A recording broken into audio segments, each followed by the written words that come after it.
भारत अब चांद तक पहुंच चुका है। अब है सूरज की बारी। चंद्रयान 3 के सक्सेस के बाद अब इसरो लॉन्च करने जा रहा है हमारा सन मिशन आदित्य L1। क्या है आदित्य L1? जैसे हमने चांद पर लैंड किया वैसे हम सूरज पर लैंड तो नहीं कर सकते, तो ये मिशन होगा कैसे और इससे हमें क्या फर्क पड़ता है, आइए जानते हैं आज के इस वीडियो में। हम ऐसे ही भारत के रियल अचीवमेंट्स के बारे में वीडियोस बनाते हैं, लेकिन एक आसान भाषा में। लेकिन फिर भी आप में से बस 30% लोगों ने चैनल को सब्सक्राइब या फॉलो किया हुआ। अगर आपको इस वीडियो से कुछ नया सीखने मिलता है तो प्लीज वो सब्सक्राइब या फॉलो बटन क्लिक करना ना भूलिए। ये आपके लिए तो फ्री है, लेकिन इससे हमारी बहुत हेल्प होती है। चैप्टर 1, क्या है आदित्य L1? 2 सितंबर 2023 ये भारत के इतिहास में एक इम्पोर्टेंट दिन होने वाला है, क्योंकि इसी दिन हम हमारा आदित्य L1 मिशन लॉन्च करने जा रहे हैं। क्या है आदित्य L1? आसान भाषा में समझते हैं। आदित्य मीन्स आवर सन, लेकिन ये L1 क्या है? L1 का मतलब है लैग्रेंज पॉइंट। स्कूल में साइंस में न्यूटन की ग्रेविटी ने सबको सताया होगा, बाकी कुछ याद हो या ना हो, न्यूटन का थर्ड लॉ सबको याद होगा। For every action there is an equal and opposite reaction. Space में भी ये रूल फॉलो होता है। आसान भाषा में समझा जाए तो अगर सूरज की ग्रेविटी पृथ्वी को अफेक्ट करती है तो पृथ्वी की ग्रेविटी भी सूरज को अफेक्ट करती है। पृथ्वी और सूरज के ग्रेविटेशनल फोर्सेस एक दूसरे से टग ऑफ वॉर का खेल खेलते रहता है, और एक पॉइंट ऐसा होता है जहां दोनों के ग्रेविटेशनल फोर्सेस एक दूसरे को कैंसिल आउट कर देते हैं। ऐसे टोटल 5 पॉइंट्स एग्जिस्ट करते हैं, जिन्हें L1, L2, L3, L4, L5 ऐसे नाम दिए गए। L2 पॉइंट पर नासा का सबसे powerful telescope James Webb telescope है, जो हमारे यूनिवर्स की ऐसी ब्यूटीफुल इमेजेस कैप्चर करता है। ये L पॉइंट स्पेशल होते हैं और इसीलिए इन्हें स्पेस मिशंस के लिए चुना जाता है। होगा ये कि L1 पॉइंट पर होने वाला पृथ्वी का ग्रेविटेशनल फोर्स और सूरज का ग्रेविटेशनल फोर्स एक दूसरे को कैंसिल आउट कर देगा, जिससे आदित्य L1 को ऑर्बिट में रहने में आसानी होगी। L1 सूरज को ऑब्जर्व करने के लिए मानो एक फ्रंट रो सीट है, जहां से सूरज का 24/7 व्यू मिलता है। सोलर एक्टिविटीज को मॉनिटर किया जा सकता है। सबसे इम्पोर्टेंट बात यह है कि L1 पॉइंट पर स्टडी रहने के लिए हमें सबसे कम फ्यूल लगता है, और इसरो वाले तो है ही एफिशिएंट। जब भी पैसे या फ्यूल बचाने की बात आती है तो हमारा नंबर सबसे ऊपर आता है। आदित्य L1 में 7 पेलोड यानी उपकरण है, जिनमें से 4 सूरज को स्टडी करेंगे और 3 L1 पॉइंट को ऑब्जर्व करेंगे। आप वीडियो को पॉज करके उनके नाम यहाँ पढ़ सकते हैं। हम उनके फंक्शंस के बारे में फ्यूचर में एक और वीडियो जरूर बनाएंगे। मिशन के नाम का मीनिंग समझने के बाद मिशन के ऑब्जेक्टिव्स मोर और लेस समझ ही जाते हैं। इस मिशन के थ्रू हमें सूरज और L1 पॉइंट दोनों के बारे में इंफॉर्मेशन मिलने वाली है। चांद पर लैंड करना एक बात है, सूरज पर लैंड तो नहीं कर सकते। सूरज के सरफेस का तापमान on an average 5500 degree Celsius होता है। चांद हमसे कुछ 3,80,000 किलोमीटर दूर है। सूरज हमसे 150 मिलियन किलोमीटर दूर है, लेकिन आदित्य L1 को इतना दूर जाने की जरूरत नहीं है। हम L1 पॉइंट तक ही जाएंगे, जो 1.5 मिलियन किलोमीटर दूर है, यानी चंद्रयान से 4 गुना ज्यादा डिस्टेंस हम इस मिशन में कवर करेंगे। लॉन्च को मिलाकर इस मिशन की कॉस्ट कुछ 400 करोड़ होगी। सनलाइट को पृथ्वी तक पहुंचने के लिए 8 मिनट लगते हैं, लेकिन आदित्य L1 को इस L1 पॉइंट तक पहुंचने के लिए 4 महीने लगेंगे। जहां चंद्रयान 3 सिर्फ 14 दिनों के लिए एक्टिव रहने वाला है,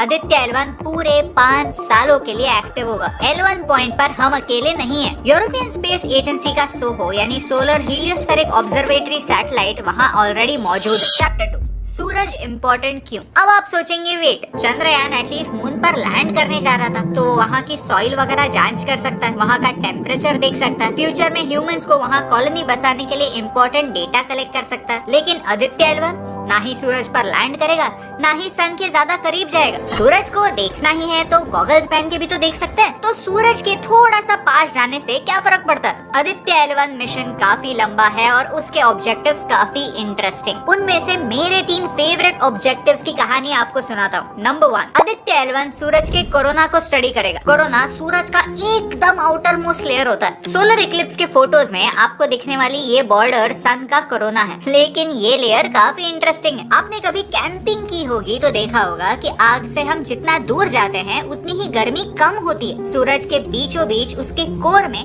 न्यूक्लियर फ्यूजन होता रहता है, वहाँ गर्मी सबसे ज्यादा होती है। लॉजिक यही कहता है कि कोर से जितना दूर जाओ उतनी गर्मी कम होगी। On an average surface temperature कुछ 5000 से 6000 डिग्री सेल्सियस होता है, बस उतना ही। कोरोना उसके सरफेस के बाहर होता है, लेकिन पता है कि कोरोना का टेम्परेचर क्या होता है? 1 से 3 मिलियन डिग्री सेल्सियस। ये कौन सा लॉजिक है? इसे कोरोनल हीटिंग प्रॉब्लम कहते हैं। ये ऐसा क्यों होता है इसके बारे में अलग अलग थियोरीज है, लेकिन अभी भी ये एक मिस्ट्री है। नंबर 2, सोलर स्टॉर्म्स का स्टडी। ये सोलर स्टॉर्म्स क्या भला है? Solar storms important cosmic events होता है। माइनर सोलर स्टॉर्म्स आते रहते हैं, लेकिन अगर एक मेजर सोलर स्टॉर्म आता है तो पृथ्वी की वाट लग जाएगी। I am not even kidding. इसे कैरिंगटन इवेंट कहते हैं, जो लास्ट टाइम 1859 में हुआ था। ऐसे ही एक सोलर स्टॉर्म ने जस्ट 2012 में पृथ्वी को मिस कर दिया था। सन को ऑब्जर्व करने से हमें ये सोलर स्टॉर्म्स प्रेडिक्ट करने में मदद होगी, और यही काम इसरो करना चाहता है। Number 3, imagine